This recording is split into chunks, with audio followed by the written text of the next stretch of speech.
Hi, Doug Morkel here. I'm going to read another section from my memoir of moral injury from Tug's Trek, um, written a few years ago.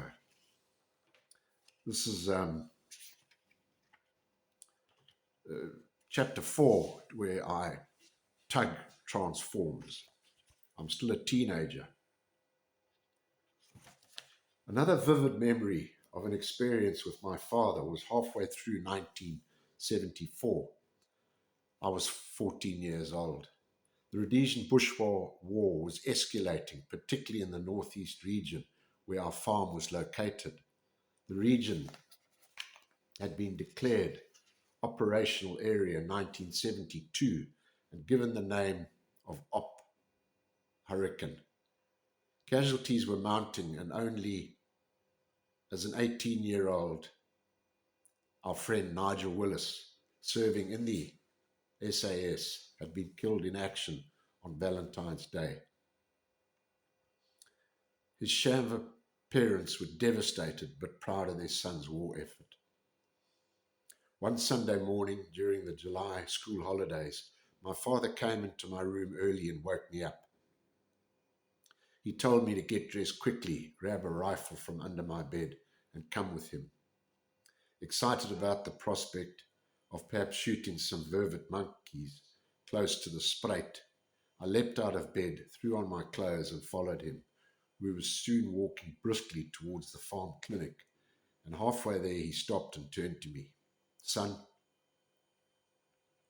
the nurse has sent word there's a wounded terrorist inside the clinic. The nurse looked after the clinic and said to us, he's been shot in a contact with security forces and is inside seeking treatment. He pointed at the tiny clinic. He is armed with an AK. I'm going in to get him. I want you to stand behind that tree opposite the door and wait for me. If you hear shooting and he comes out on his own, use the rifle and kill him. I was nervous about my father going in alone and equally nervous about the task I'd been given. I was in two minds whether to stop Dad from going in, thinking it perfectly feasible he might have been led into a trap. It wouldn't have been the first time a trick like this had been used. With my heart in my throat, I watched my father disappear through the entrance. I reckoned his lead up to the whole thing was damn good. He took it all in his stride. It was our first successful operation. He came out holding the wounded man by the collar, all intact, and bandaged up on his left thumb and right elbow.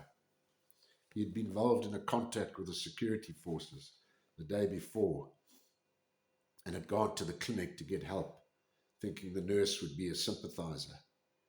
She wasn't a sellout at that point in time. The Zanla guerrillas would target her when the time was right.